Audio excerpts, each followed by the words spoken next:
típicos de la insuficiencia cardíaca aguda reflejan una sobrecarga de líquidos. Por ejemplo, tenemos la congestión pulmonar, edemas periféricos o puede presentarse los dos.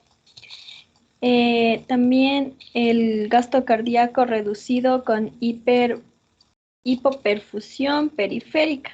La primera aproximación al diagnóstico de la insuficiencia cardíaca aguda consiste en descartar causas alternativas a los síntomas y signos del paciente, por ejemplo, una infección, una embolia pulmonar, una anemia severa, insuficiencia renal aguda, enfermedad pulmonar obstructiva crónica, entre otras, remarcando que dichas entidades pueden coexistir y ser causa de descompensación para la insuficiencia cardíaca aguda, como se verá más adelante. Como la sensibilidad y la especificidad de los mismos no es buena, una cuidadosa evaluación clínica necesita ser apoyada por estudios complementarios que detallaremos más adelante. Entonces, como podemos ver en las tablas, tenemos los signos típicos y signos específicos de una insuficiencia cardíaca.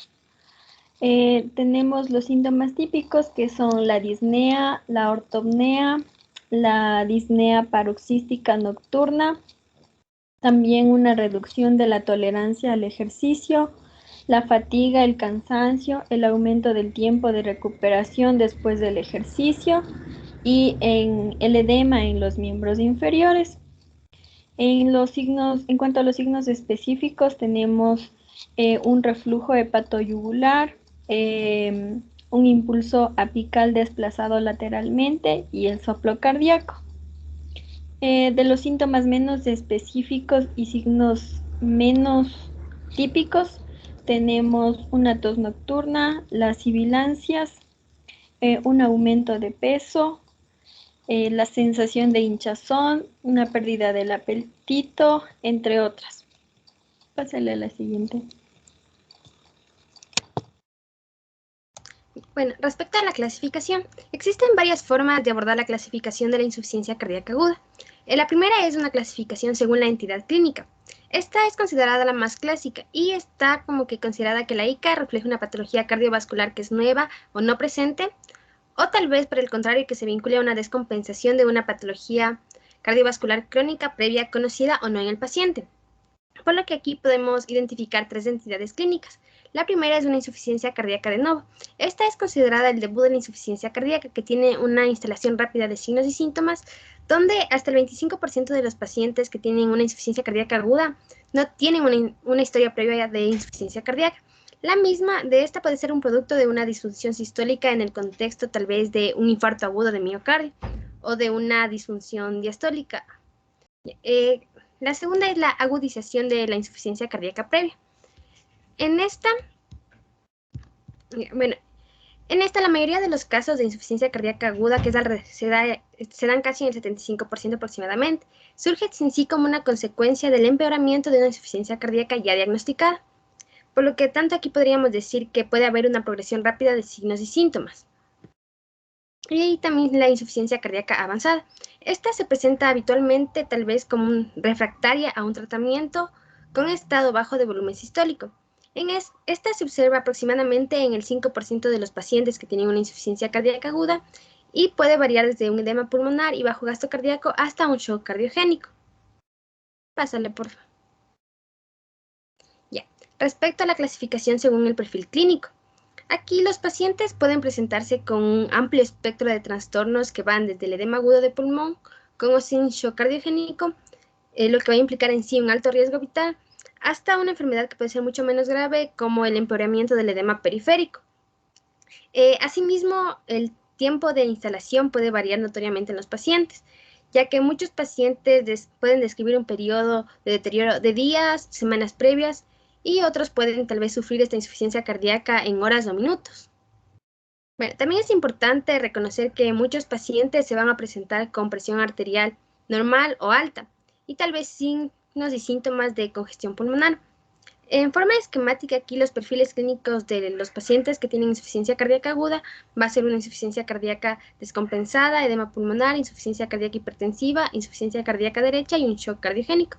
Aquí es importante reconocer que la insuficiencia cardíaca descompensada es el grupo dominante, ya que tienen alrededor del 75% del total. En cambio, el shock cardiogénico, que es la forma más grave, constituye un porcentaje alrededor del 2.3%.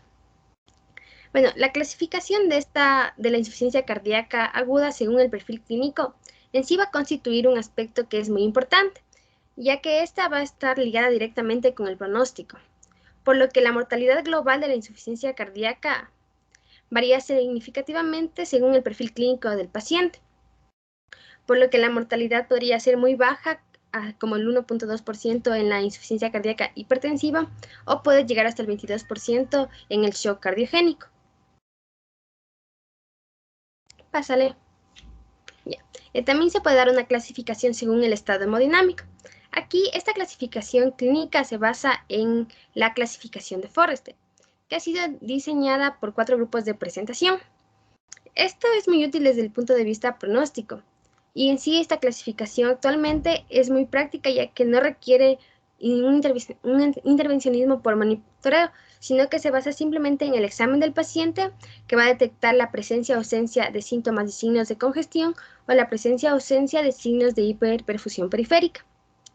Por lo que la combinación de todas estas opciones identifica la clasificación, que son 4. La primera, que es caliente y húmedo, que el paciente está bien perfundido y congestivo, el cual es el patrón más frecuente. También frío y húmedo, que está hipoperfundido y congestivo.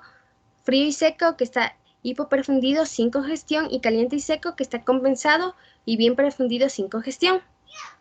Esta clasificación sí es muy útil para guiar la terapéutica en la fase inicial, y además de esto va a proporcionar una valiosa información pronóstica. Pásale por favor. Y también la clasificación según el patrón de presión arterial.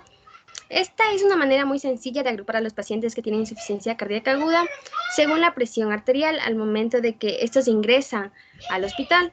Va a haber un grupo muy pequeño de pacientes que tienen presión arterial disminuida, que corresponde al total tal vez de un 5 o un 8%, que tienen presiones arteriales tal vez menores a 90 milímetros de mercurio, o tal vez menos a esto, donde es una insuficiencia cardíaca aguda hipotensiva.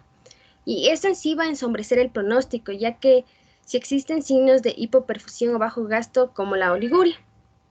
También puede presentarse con una presión arterial normal, es decir, tal vez de 90 a 140, donde los pacientes a menudo van a presentar síntomas y signos menos severos. Y también una presión arterial elevada, que va a ser mayor a 140 milímetros de mercurio, donde los pacientes que son graves, que tienen una disnea significativa, y esta presión arterial elevada, que es la insuficiencia cardíaca hipertensiva, son los que parecen tener tal vez un mayor riesgo de eventos adversos inmediatamente, pero que una vez que se los controla, el riesgo va a disminuir a los 30 a 60 días.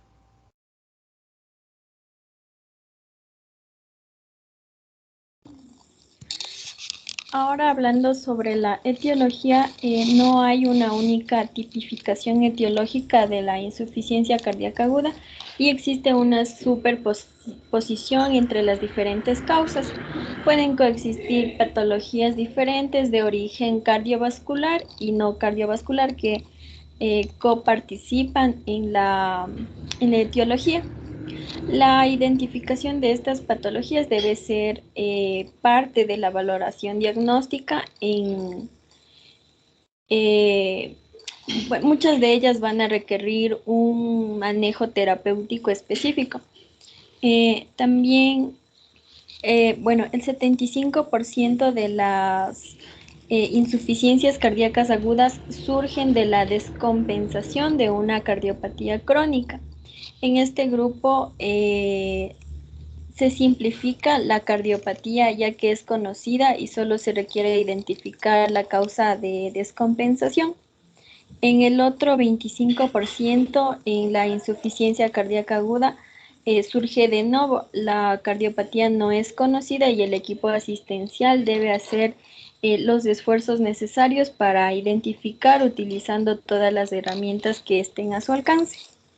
Entonces aquí les he traído un acrónimo que se dice CHAM, recuerda las principales etiologías asociadas con una insuficiencia cardíaca aguda, siendo la letra C los síndromes coronarios agudos, la H la hipertensión, la A las arritmias, la M las complicaciones mecánicas agudas y la P el embolismo pulmonar. Las principales etiologías de la insuficiencia cardíaca aguda se resumen en esta lista. Entonces tenemos las enfermedades del miocardio, la cardiopatía isquémica, un daño tóxico o un daño inmunomediado. También un daño inflamatorio, la infiltración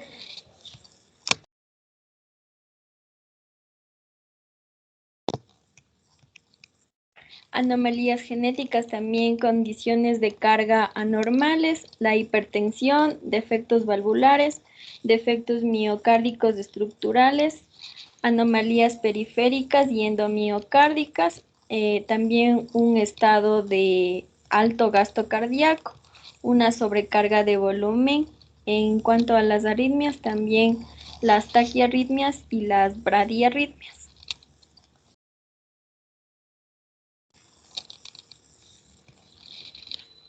Ya.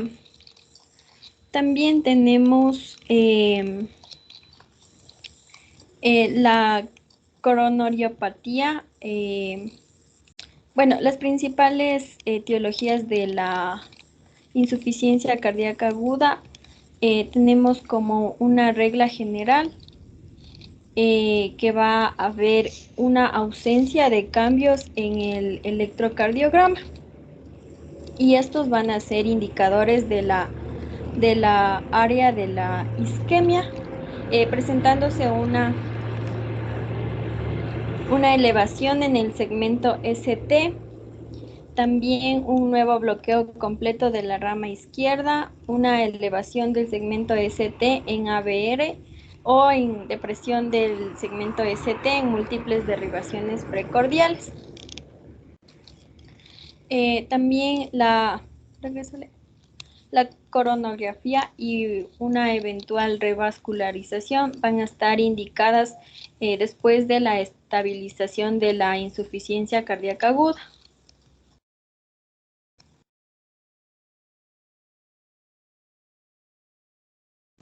Bueno, respecto al diagnóstico, aquí es importante conocer que el síntoma clave de la insuficiencia cardíaca aguda es la disnea aguda, pero como sabemos, existe un amplio espectro de patologías que también van a presentar esta disnea, ya son como la neumonía, EPOC descompensado, entre otros. Por lo que aquí el proceso de diagnóstico va a incluir en sí 3 etapas. El primero va a ser asegurar que la insuficiencia cardíaca aguda es la causa de la disnea. En sí, esta etapa se basa en el juicio clínico del doctor de integrar la historia y el examen físico con los estudios complementarios, donde se incluye radiografía de tórax, ecocardiograma y una evaluación de los péptidos natriuréticos. El segundo paso es definir la anomalía cardíaca subyacente. En esta se basa en la realización de un diagnóstico donde la imagen cardíaca mediante un ecocardiograma transtorácico. Por lo que aquí, si los péptidos natriuréticos están disponibles y también la hemodinamia es estable, la realización de este ETT puede diferirse hasta el segundo día. Y la tercera es identificar las precipitaciones de la insuficiencia cardíaca aguda. Esta también se inicia en la emergencia y en sí se va a orientar a identificar estos gatillos que existen en la insuficiencia cardíaca aguda, donde puede ofrecer en sí una terapéutica específica, además de los tratamientos básicos de insuficiencia cardíaca. Bueno, respecto a los estudios complementarios que se hacen en el diagnóstico, el primero es el ecocardiograma. Este es considerado el examen paraclínico más útil y disponible para establecer en sí el diagnóstico en los pacientes donde tenemos una sospecha de insuficiencia cardíaca, ya que va a proveer información estructural y funcional del corazón que no proporciona en forma tan accesible y económica por otras técnicas que conocemos. En sí, esta va a informar sobre las dimensiones y volúmenes cavitatorios, el grosor parietal, la función ventricular, la sistólica y diastólica, la anatomía y función valvulares, por lo que ya conociendo esto va a permitir calcular la presión pulmonar, el gasto cardíaco, la presión arterial media, entre otros. Y también, tal vez dada la falta de especificidad de los síntomas de la insuficiencia cardíaca y tal vez la coexistencia de otras comorbilidades, es muy importante realizar este ecocardiograma. En sí no se ha establecido un plazo óptimo para realizar el ecocardiograma, pero debería ser preferentemente dentro de las 48 horas posterior al ingreso del paciente. También la paraclínica biológica básica. Esta está dirigida a descartar complicaciones como la anemia, el déficit de hierro, comorbilidades como la diabetes, dislipidemia, enfermedades tiroides, entre otras. Y aquí se va a analizar los péptidos natriuréticos y los marcadores de lesión orgánica. Bueno, respecto a los péptidos natriuréticos, aquí esta determinación de biomarcadores ha tomado importancia en la forma en que se hace la evaluación y el manejo de los pacientes que tienen insuficiencia cardíaca. Aquí tenemos los péptidos natriuréticos tipo B, donde estos para evidenciar insuficiencia cardíaca aguda deben ser mayores a 100 y los de N terminal que deben ser mayores a 300. Y estos marcadores en sí ayudan a determinar el diagnóstico o pronóstico de la insuficiencia cardíaca. Estos péptidos natriuréticos tienen una utilidad en la emergencia cuando existen dudas sobre el origen cardiológico de la disnea, por lo que cuando el paciente se presenta en la emergencia o en UCI, el nivel de péptidos natriuréticos debe medirse en todos estos pacientes que tienen una disnea de inicio agudo y una sospecha de insuficiencia cardíaca aguda, para así ayudar a diferenciar de causas no cardíacas de la disnea. Sin embargo, hay varias causas cardíacas y extracardíacas que van a elevar estos péptidos natriuréticos, lo cual podría debilitar la utilidad diagnóstica de estos. Y respecto a los marcadores de lesión orgánica, aquí cuando existe una disfunción, se puede dar una disfunción de órgano blanco, incluido tal vez el daño del miocardio renal y hepático, que van a ser predictores independientes del aumento de mortalidad en los pacientes que tienen esta insuficiencia cardíaca aguda. Y aquí se analiza 3, que son las troponinas cardíacas, donde esta elevación del nivel de troponinas es un fuerte predictor pronóstico, ya que además este podría sugerir tal vez la presencia de injuria o de una necrosis miocítica. También otro es la injuria renal aguda. Aquí esta falla renal es uno de los más poderosos pronósticos que existen en la insuficiencia cardíaca, ya que los pacientes que además de tener esta insuficiencia cardíaca tienen una disminución en la función renal, el riesgo de muerte aumenta. Y los que tienen una disfunción hepática, aquí estos test que son de disfunción hepática anormales son frecuentes en la insuficiencia cardíaca aguda y en la insuficiencia cardíaca crónica y van a estar asociados con un pronóstico adverso. Pásale, por favor. Bueno, respecto al electrocardiograma, este también es generalmente patológico en la insuficiencia cardíaca y aporta información sobre la etiología de este. Por ejemplo, aquí, las arritmias que son supraventriculares rápidas pueden ser causa de una descompensación. Aquí también se puede evidenciar signos de necrosis o isquemia miocárdicas que van en sí a orientar a esta etiología isquémica. Y por otra parte, también cuando hay un ecocardiograma normal, este va a alejar la insuficiencia cardíaca como causa de los síntomas debido a su alto valor predictivo. Pásale, por favor. Y la radiografía de tórax.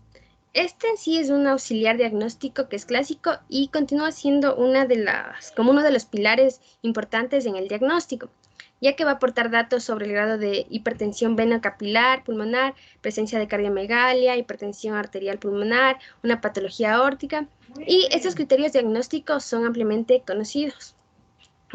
Por otra parte, es importante conocer que esta identificación de los diagnósticos diferenciales con otras enfermedades como neumonía, embolia pulmonar, EPOC, pueden estar presentes como comorbilidades de la insuficiencia cardíaca aguda.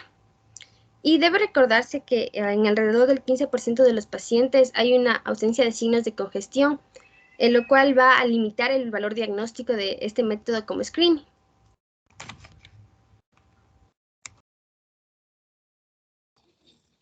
Ahora hablando sobre la terapéutica, por el riesgo vital mencionado debe iniciarse el tratamiento en el primer contacto médico, ya que en la emergencia hospitalaria o prehospitalaria, simultáneamente con la evaluación diagnóstica, clásicamente se ha visto que en la insuficiencia cardíaca aguda como un evento homogéneo que va a caracterizarse por una disfunción sistólica, un bajo gasto cardíaco y una sobrecarga de volumen. Este modelo conceptual y su tratamiento asociado se han aplicado a todos los grupos de pacientes. Entonces, siguiendo a George Giade y sus colaboradores, pueden distinguirse 4 niveles de tratamiento. Dentro de estos tenemos las medidas inmediatas en la emergencia o terapia intensiva. También las medidas a mediano plazo, hospitalarias en cuidados moderados, y las medidas a instalar prealta y las medidas a cuidado de postalta para evitar un reingreso hospitalario y la mortalidad precoz. Entonces, hablando sobre las medidas inmediatas en la emergencia o terapia intensiva, las metas en esta etapa deben ser tratar los síntomas, siendo lo más prioritario la mejoría de la disnea y la oxigenación, así como su mecanismo responsable. También establecer el diagnóstico y el perfil clínico, mejorar la hemodinamia y la perfusión orgánica, también tratar las condiciones de riesgo vital, identificar e iniciar el tratamiento de los factores precipitantes y limitar un daño orgánico. Hay evidencia actual de que el tratamiento temprano puede influenciar positivamente en el pronóstico clínico. Pásale la siguiente.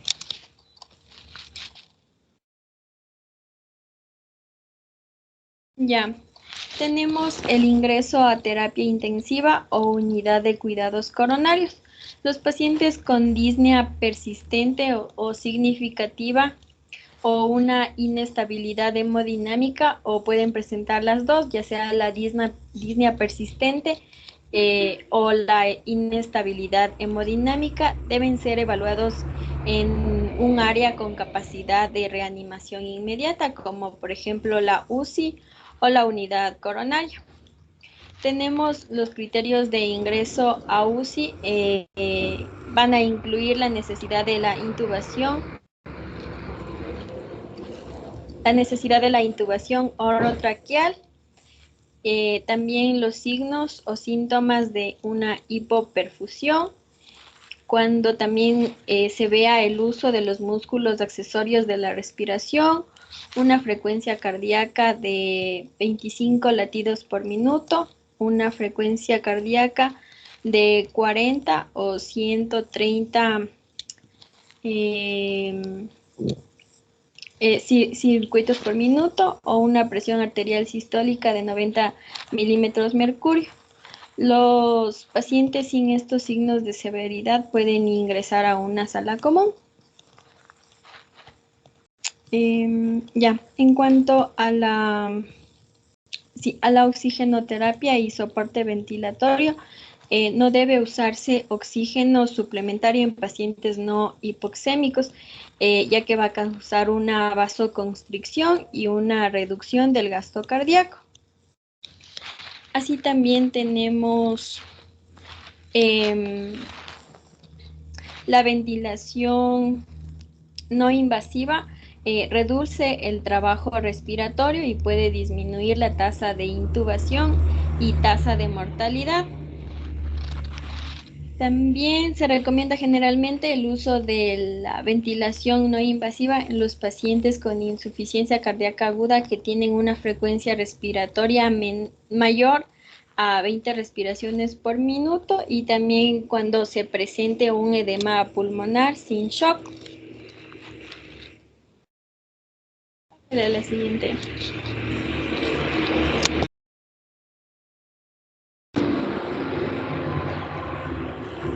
Ya, ahora hablando sobre el tratamiento farmacológico, tenemos los diuréticos, que son la base del tratamiento.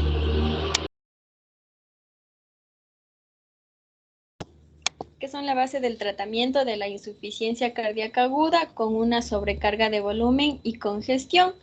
En el 90% de los ingresos por insuficiencia cardíaca aguda.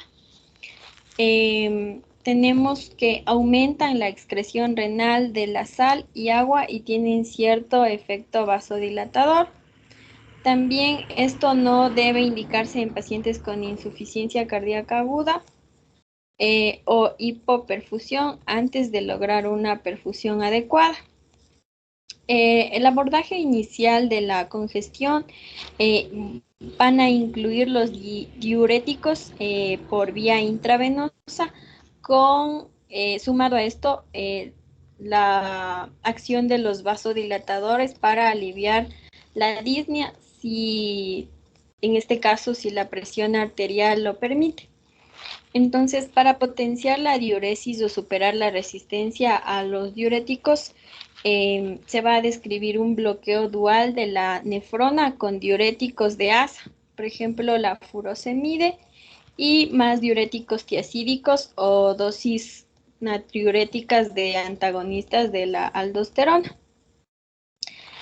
También de manera similar a lo que ocurre con la morfina, los diuréticos de asa intravenosa van a tener un efecto dilatador inicial que va a reducir la congestión pulmonar antes del inicio de la diuresis. En este caso, la dosis inicial se elige generalmente de forma empírica, pero se va a recomendar que se iguale o se supere la dosis de los medicamentos. En cuanto a los fármacos vasodilatadores, los vasodilatadores son la segunda droga más usada en insuficiencia cardíaca aguda, luego de los diuréticos, pero no hay una evidencia firme sobre sus efectos beneficiosos. Estos van a tener la función principal de reducir el tono venoso, el tono arterial o puede ser las dos, con lo que disminuye la presión del llenado del ventrículo izquierdo. También así aumentan el volumen de eyección sistólico y mejoran el aporte periférico de oxígeno. Estos también van a ser útiles en los pacientes con insuficiencia cardíaca aguda hipertensiva para mejorar para mejorar los síntomas y reducir de alguna manera la congestión. También debe evitarse cuando la presión arterial sistólica sea de 90 milímetros mercurio o exista una hipotensión sintomática. Pásale a la siguiente. Eso sería todo. Muchas gracias.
Ok, chicos. Entonces nos veremos este miércoles para el foro respectivo. Listo, doctor. Espero que el foro complemente todo lo de falla cardíaca que les había adelantado. Ya nos veremos. Listo, doctor. Hasta luego. Hasta luego, hasta luego.